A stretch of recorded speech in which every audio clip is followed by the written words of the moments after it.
ახლა მივდივართ ენგურჰესზე და უნდა გადავიღოთ კრიპტო ვიდეო, კრიპტოზე, მაინინგზე კონკრეტულად და ვნახოთ თუ ანუ გაჩვენებთ რომ რეალურად წალენჯიხაშია ენგურჰესი და როგორ შეიძლება წალენჯიხა განვითარდეს მაინინგის კუთხით. იქიდან ჩაგერთვებით, ახლა უკვე გზაზე ვარ, წალენჯიხაში ვარ. აგერ გზა გავუკეთეს, იგრძნო ნახოთ. მოკლედ მივალთ და დაგიბრუნდებით იქიდან, თან გაჩვენებთ ენგურჰესს, ვისაც არ გინახავთ.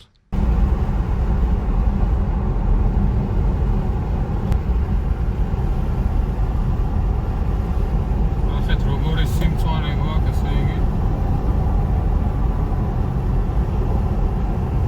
ახლა ვართ უკვე ჯვარში ჩამოვედით, ეს არის დაბა.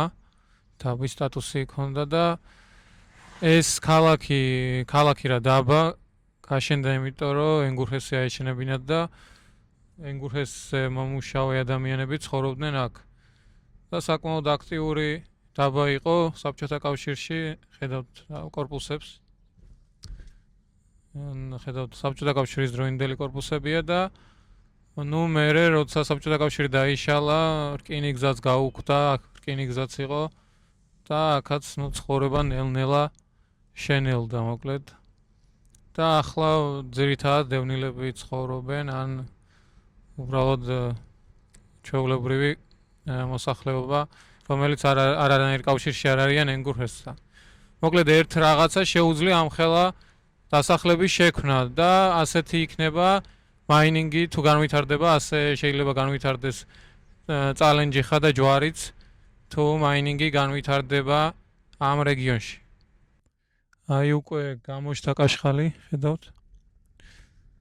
ძალიან დიდია მოკლედ. ყველაზე დიდია მგონი იმაში, აღმოსავლეთ ევროპაში. ასეთი ტიპის კაშხლებში ყველაზე დიდი კაშხალია ეს. აი ახლა თითქმის მივალთ უკვე 2 წუთში სადღაც. და იქიდან გავაკეთებთ განცხადებას. შემოვედით, ჩამოცვეს სტაიანშიკის ფორმა, რომ ალბათ არ დავიკარგო.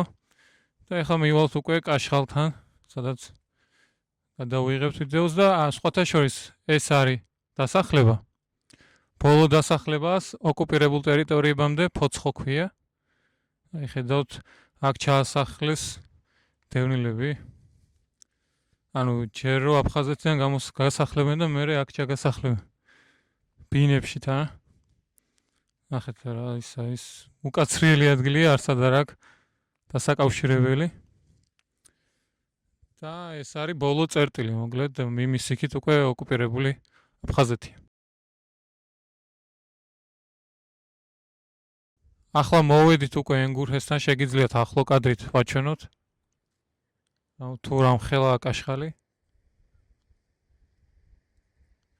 და ეს ადგილი, ეს ტერიტორია ეკუთვნის წალენჯიხის რაიონს, მაგრამ წალენჯიხას არ აქვს არანაირი ბენეფიტი ამისგან, გარდა იმისა, რომ იმას იხდიან, ანუ იურიდიულ გადასახადს, ქონების გადასახადს 1%-ს და ეგეც ძალიან დაბალია, დაახლოებით 9 თუ 1 მილიონი ლარი და ეს შედის მხოლოდ ბიუჯეტიდან.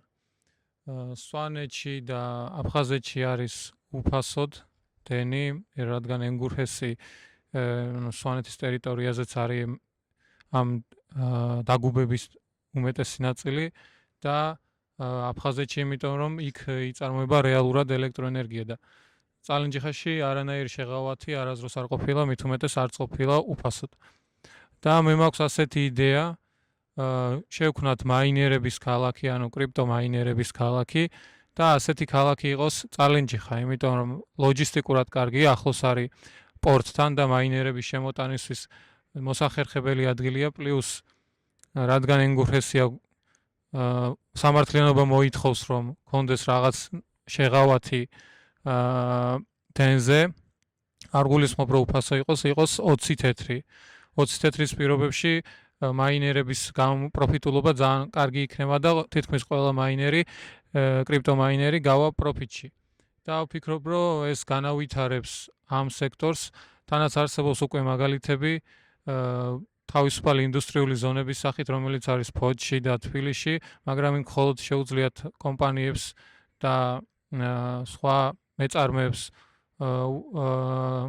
მეწარმეებს შეუძლიათ მხოლოდ შესვლა და არა ჩვეულებრივ ადამიანებს, ფიზიკურ პირებს და ვფიქრობ, რომ ესეთი ქალაქი როცა შეიქმნება, მასობრიობა გაიზრდება მაინერების, მომპოვებლების, რაც გაზრდის ბუნებრივი ეკონომიკას და ბევრი სხვა კომპანიებიც შემო, ასე ფიზიკური პირები დაიწყებენ აქ უკვე აქტიურობას. და ერთ-ერთ ქალაქს, რომელიც არის საზღვრისპირა ქალაქი აფხაზეთთან, მდებარეობს წალენჯიხა, აფხაზეთის საზღვარზე, ბოლო ქალაქია, ასე ვთქვათ, განავითარებს ძალიან და იქნება ერთ-ერთი მაგალითი, წარმატებული ქალაქის მაგალითი. ბათუმი არის თბილისი, კახეთის სხვადასხვა ქალაქები რაღაც ტურიზმის ნიშა აქვთ და ღვინის და აქ სამეგრელოში არ არის ასეთი რაღაც ნიშური ქალაქი და შეგვიძლია გახდეს ფოთის გარდა და შეგვიძლია გახდეს ასეთი წალენჯიხა, მაინერების ქალაქი. მოკლედ უკვე დავბრუნდით, ეხლა სვან მესტია წალენჯიხის გზაზე გადავდივართ. წამოვედით ენგურჰესის ხაშხლიდან და ესეთი აზრი, როგორიც გავაჟღერე ცოტა ხნის წინ, მაქვს და თქვენს რას ფიქრობთ, დაწერეთ კომენტარებში ამ არხის და ვინმე თუ ნახავს ისეთი ადამიანი, რომელსაც ეს თემა ეხება, უშუალოდ სახელმწიფო უწყებებიდან სხვა, ან თვითონ კრიპტოში ჩართული ადამიანები, შემიძლია უფასო კონსულტაცია ამ კუთხით, უფასო კონსულტაცია და უფასოდ ჩავერთო, რა თქმა უნდა, და ერთად გავაკეთოთ ეს კარგი საქმე და ერთ-ერთი ქალაქი, რეგიონი განვავითაროთ ამ კუთხით და გავხდეთ გავხადოთ კრიპტო მაინინგ ქალაქი წალენჯიხა. რაც იქ გავაჟღერეთ ენგურჰესის გაშხალთან, ასევე იმისთვის არის მნიშვნელოვანი, რომ არალეგალური მაინინგი შემცირდება ბევრად, როდესაც ექნებათ ალტერნატივა დაუშვათ ამ რეგიონის სახით, ბუნებრივია ადამიანები არ გარისკავენ რაღაც დანაშაულის ჩადენას, უფრო ნაკლებად გარისკავენ, რადგან მაინც მოგებაში იქნება იაფი, იქნება დენი, ანუ ელექტროენერგიის გადასახადი და მაინც ყველა მაინერი პრაქტიკულად იქნება მოგებაში და ის რისკი უკვე აღარ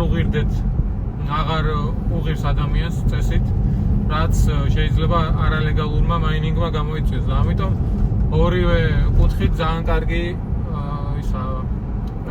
აზრია ეს ჩემი, მე ვფიქრობ ასე და მოკლედ გელოდებით თქვენს აქტიურობას ველოდები და მივაწვინოთ ხმა შესაბამის უწყებებს. აი აქ გარდა იქნება აღარი ძაბვა ენგურჰესის უკვე ნაწილდება აქედან წალენჯიხაზე და სხვა ადგილებზე.